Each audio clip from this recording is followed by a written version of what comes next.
Hi mga ka-chaks! For today's video, magluto ko muping homemade siomai and fried rice. Ano, tara? Una, gumamit lang ako ng giniling na baboy. Sunod naman, nilagay natin ang sibuyas. Gumamit lang ako ng carrots dito dahil wala akong onion leeks. Nilagay ko na rin ang leftover ko na cream cheese para maging mas malinamnam ito. Nilagyan ko rin ng isang itlog. Nilagyan ko rin ito ng oyster sauce para mas malinamnam. Nilagyan ko ng isang kutsarang cornstarch at isang kutsara na asukal. Konting asin at konting paminta. Tsaka lang natin ito paghalu-haluin hanggang mag-mix together talaga mga chaks. Man-English na kangeni ne, chaks, sampung mag-Tagalog ne. O syempre, kailangan mag-Tagalog na tayo kasi yung iba dyan, mga pinsan natin na nanonood sa ibang lugar. Hello po. Pagkatapos nga natin ma-mix together lahat ito, sunod naman natin itong balutin. Gumamit nga lang ako ng isang balot ng molo wrapper dyan. Hindi ko na nga kinudkud yung carrots tsaka onion dyan kasi mas masarap kasi yung meron medyo buo-buo yung ano.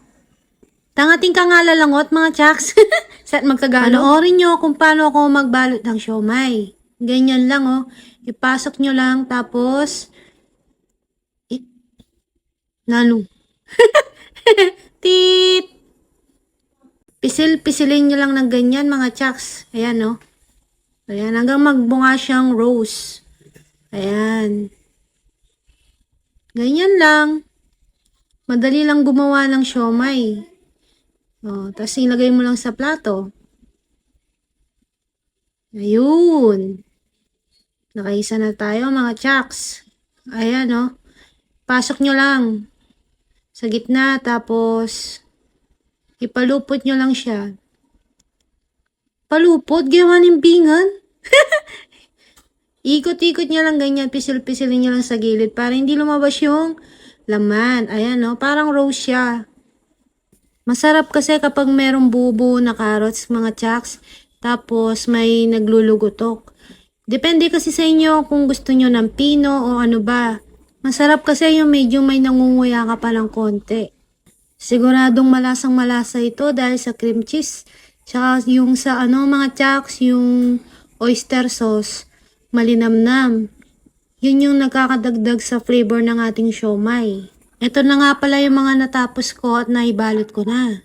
Sunod naman natin ni i-steam na natin. Dahil wala akong steamer na maliit lang mga chaks. Yung kasing steamer ko pang isang baryo. Sobrang laki kaya dyan ko na lang talaga ginawa. Dyan ko na lang talaga niluto sa malaking kaserola. Tapos nilagay ko lang dyan. Ayan no. Mabilis lang iluto yan. Mga 10 to 15 minutes luto na yan. Ayan na mga chaks. Lutong-luto na talaga yan no. Ready to fight na yung aking anak. Tingnan nyo mga chaks kung gaano kaganda at ka-creamy yung nagawa ko na siomai. Ayun lang, bye-bye! Like, share, and follow.